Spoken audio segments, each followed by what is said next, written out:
자, 네 번째 작용 모형입니다. 자, 성격을 보시면 자, 두 번째 줄에 자기 명의를 사용합니다.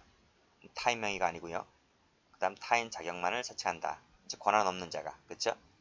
자, 여기 보시면 대리권, 대표권 없는 자가 마치 자신이 타인의 대리인, 대표자인 것처럼 자격만을 사칭하는 것을 작용모형이라고 합니다. 자, 내용을 보시면 세 가지가 나와 있는데 그 중에서 1번만 체크. 자, 보세요. 자, 대리인, 대표자가 권한이 있는데 권한 밖의 일을 합니다. 그 다음 권한을 초월합니다. 이걸 뭐라 불렀죠? 월권이라 불렀죠. 월권. 그래서 본죄가 될 수가 있어요. 자, 그러나 밑에 2번 보시면 권한이 있는 범위 내에서 권한을 남용했다. 이것은 권한이 있는 사람이기 때문에 본죄가 될 수가 있어요? 본죄가 안 되는 거예요. 기껏해야 배임죄라든지 허위작성은 가능합니다. 자, 3번을 보시게 되면 타인 명의까지 모형하게 되면 그때는 위조가 돼요. 그쵸? 그래서 그 2번하고 3번을 묶어보시게 되면 2번, 3번은 죄가 된다, 안 된다? 죄가 되지 않는다. 다른 죄가 되지만 본죄는 되지 않는다. 이런 말이에요. 1번만 됩니다. 자, 다음 판례 가보죠. 자, 다음 판례 별표 치시고 밑에 판례도 별표 쳐보시고. 자, 볼게요. 자, 주식회사 대표이사를 재직하던 피고인이 대표이사가 타인으로 변경되었음에도 불구하고 빨간색으로 타인으로 변경되었다. 변경 동그라미를 칩니다. 무슨 말이지? 원래 권한이 있었는데 권한이 없어진 거지. 이것도 권한이 없는 자가 한 것이라고 제가 말씀드렸죠. 그치? 근데 이름을 피고인을 여전히 위 회사의 대표이사로 표시하였다는 겁니다. 무슨 말이지? 자기 명의를 썼다는 거예요. 이 말은 자기 명의를 썼는데 플러스 타인 자격을 지금 사칭하고 있는 거예요.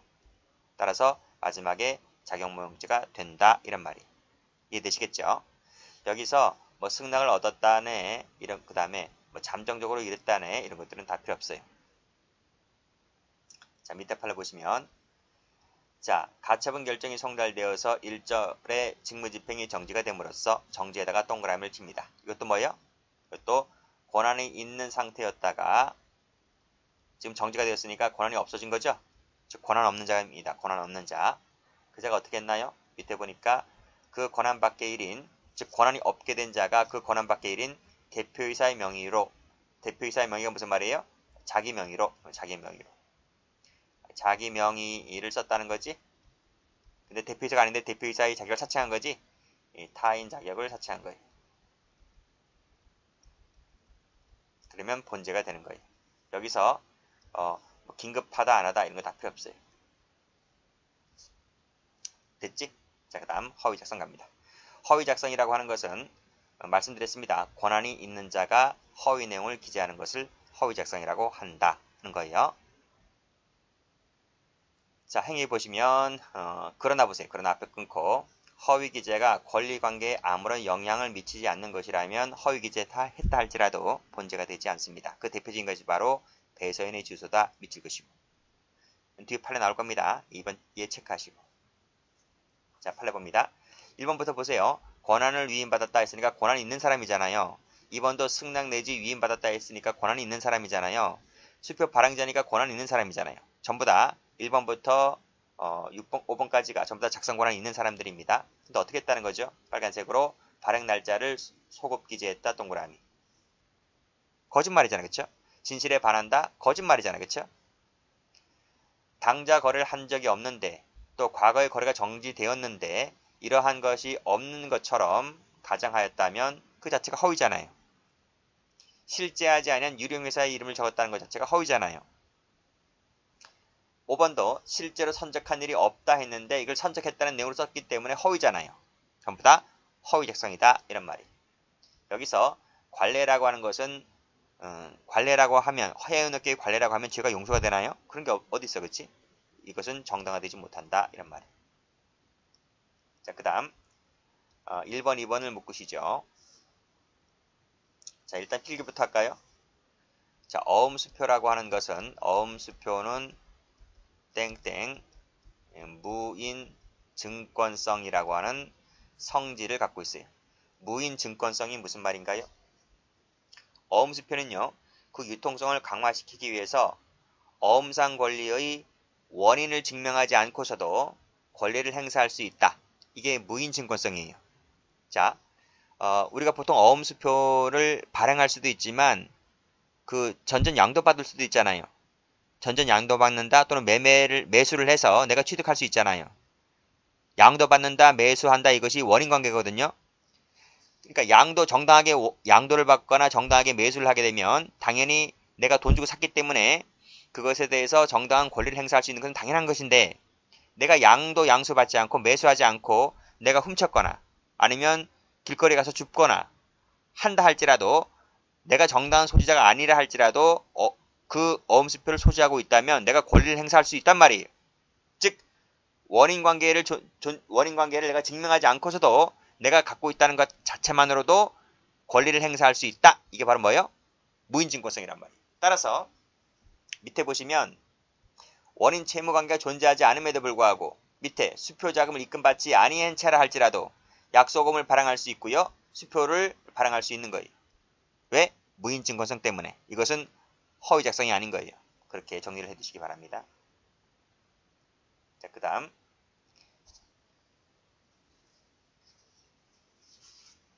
자, 3번을 보시게 되면 주권 발행하기 전에 주식을 양도받은 자에 대해서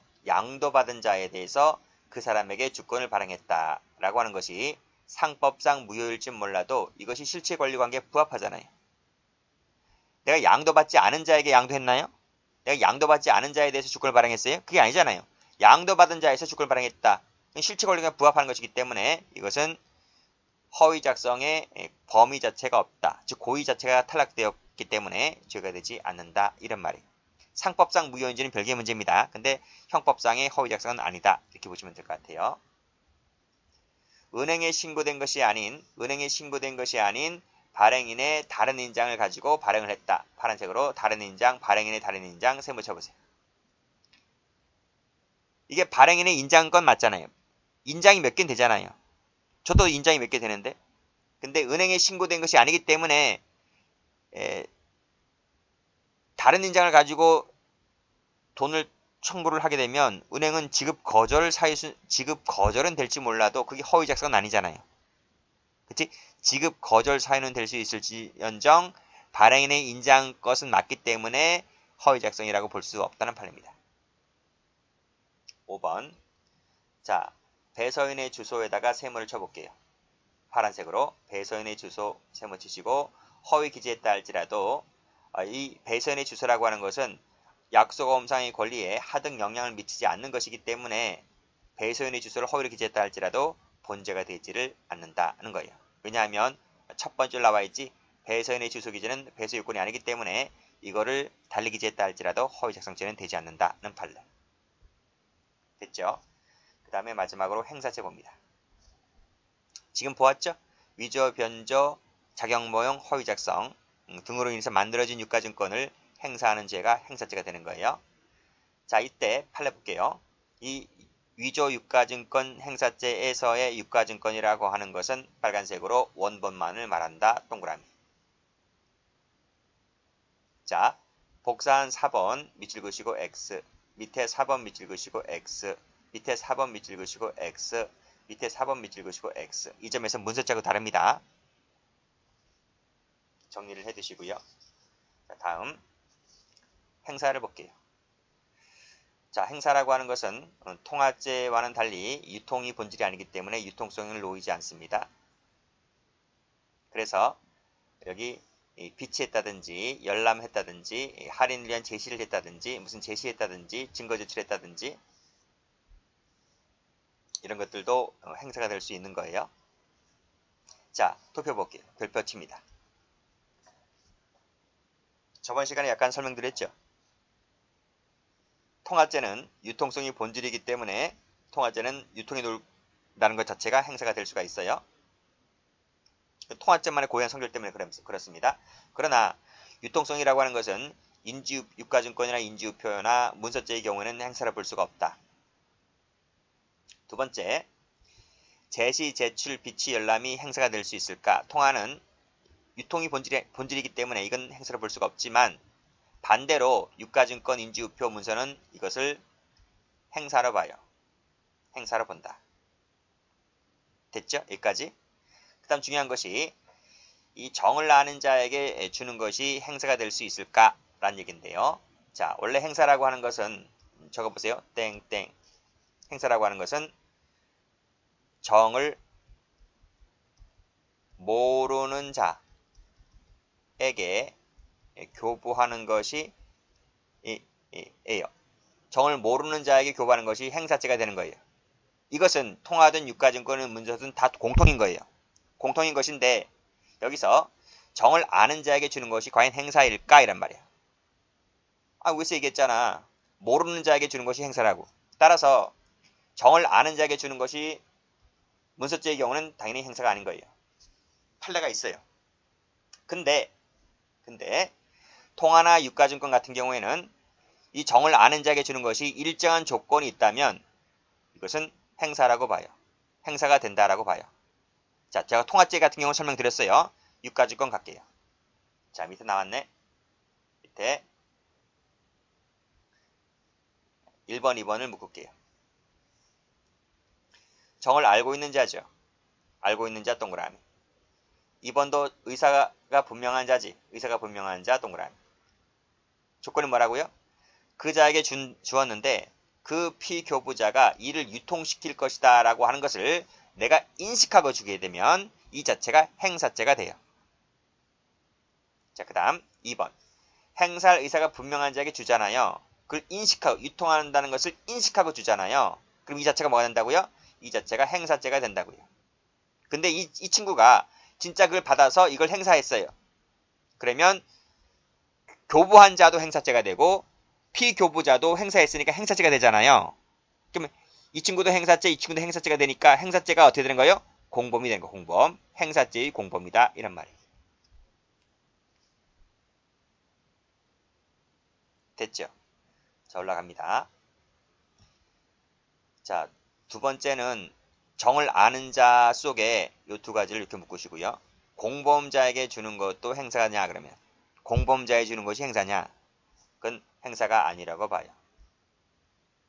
무슨 말인지 알겠지? 그러니까 여기서 말하는 제3자라고 하는 것은 누구를 말하는 거예요? 정을 아는 자라고 하는 것은 제3자를 말하는 거예요. 제3자 공범이 아닌 제3자에게 주었을 때를 말하는 거예요. 그치? 자, 판례 보시면 자, 마지막 줄 1번 판례 보시면 서로 공모관계에 있다, 공범관계에 있다라고 했을 때는 그들 사이 같은 경우는 아직 범인들 수중하에 있다고 보는 것이지 제3자에게 넘어간 것이 아니기 때문에 아직까지는 행사라고 볼 수가 없다는 판례입니다. 됐죠? 자, 문서죄도 똑같은 판례 나오고 있고요. 통화죄는 그런 판례가 없기 때문에 제가 이렇게 거버렸어요. 그리고 방금 위에서 봤죠? 페이지에서 봤지? 행사라고 하는 것은 원본을 행사하는 것을 말한다. 복사사본은 사본은 포함되지 않는다. 따라서 도표를 보시게 되면 복사본 제시 나와 있지? 유가증권은 행사가 아니라고 봅니다. 그러나 문서죄 가면 이것을 행사라고 봐요. 이 도표를 외우셔야 돼요. 이 도표 한 장에 판례 10개 이상 들어가 있어요. 자, 그 다음 밑에 3번 판례 볼게요. 당첨이 된 손님들에게 위조 상품권을 직접 교부하는 것이 아니라 직접 교부해도 행사는 되는 거예요.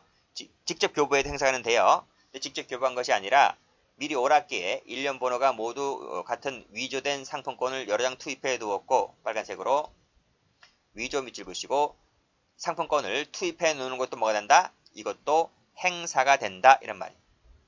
결국 오락기 이용자가 당첨이 되면 오락기에서 자동으로 그 당첨 액수에 상응하는 상품권이 배출되도록 하였잖아요. 그럴 목적으로 이거 투입해 둔 거 아니겠습니까? 그러니까 오락기에 위조 상품권을 투입하는 것도 행사가 된다는 판례입니다. 자, 그 다음 위에서 봤지? 복사본 같은 경우는 행사가 되지 않는다고 했습니다. 자, 이제 유가증권은 끝났고 인지우표를 볼게요. 인지우표를 볼 텐데 노트표 볼까요? 노트 149페이지. 말씀드렸지? 행사죄로 끝나는 것은 목적범이 아니다. 두 번째, 인지우표에도 위조 변조죄가 있어요. 위조 변조죄의 경우에는 역시 예비음모가 있어요. 있는데 유가증권과 똑같이 필요적 감면은 없다. 근데 인지우표는 위조 변조밖에 없어요. 작용모형 없어요. 그 다음에 말씀드렸듯이 소인말소죄 같은 경우에는 미수가 없다. 말씀드렸고요. 다시 교재로 옵니다. 쭉 보세요. 쭉 보시면 돼요. 자, 판례 볼게요. 판례 보시게 되면 2번이 불표죠. 2번이 불표다. 정을 알고 있는 자에게 알고 있는 자 동그라미 치시고 사용할 것이라고 인식하고 주잖아요. 그럼 뭐가 돼요? 행사죄가 되는 거예요. 행사할 목적이 있다? 행사죄가 된다고요. 맞지? 자, 그 다음. 자, 여기서 말하는 행사죄라고 하는 때 행사라고 하는 것은 납부용 밑줄 동그라미 1번, 매매에다가 동그라미 2번. 납부용도 되고 우표 수집 대상으로서 매매도 행사라고 본다. 그래서 1번은 되고 2번은 안 된다고 하면 틀립니다. 자, 다음 페이지 보시면 소인 말소죄 나와 있지? 이 소인 말소죄 같은 경우에 마지막 줄에 CF 요거 밑줄 잡으세요. 미수가 없다는 거 기출된 적이 있습니다. 기출 2번 됐어요. 경찰 시험에서. 나머지는 됐고 그 다음에 마지막으로 예비모죄 나와 있네요. 예비모죄 볼까요? 자, 214와 215조가 뭔가 하면 이것이 위조, 변조, 작용 모형이에요.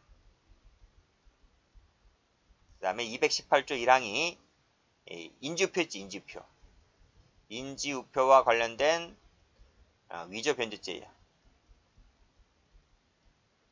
여긴 작용 모형 없다 그랬어요. 그치? 그래서 이 경우에는 예비무죄를 처벌한다고 했는데 단서가 없잖아요. 단서가. 즉 뭐가 없어요? 필요적 감면이라고 하는 것이 지금 없어요. 그래서 도표를 보니까 통화죄 같은 경우에는 예비음모가 전부 있고 필요적 감면도 있는데 유가증권 인지우표 같은 경우에는 예비음모만 있고 필요적 감면은 없더라. 이렇게 됐습니까? 자, 문서죄하고 인장 이 두 가지는 예비음모 자체가 없어요. 예비음모 자체가 없기 때문에 필요적 감면도 없는 거예요. 됐지? 여기까지 합니다.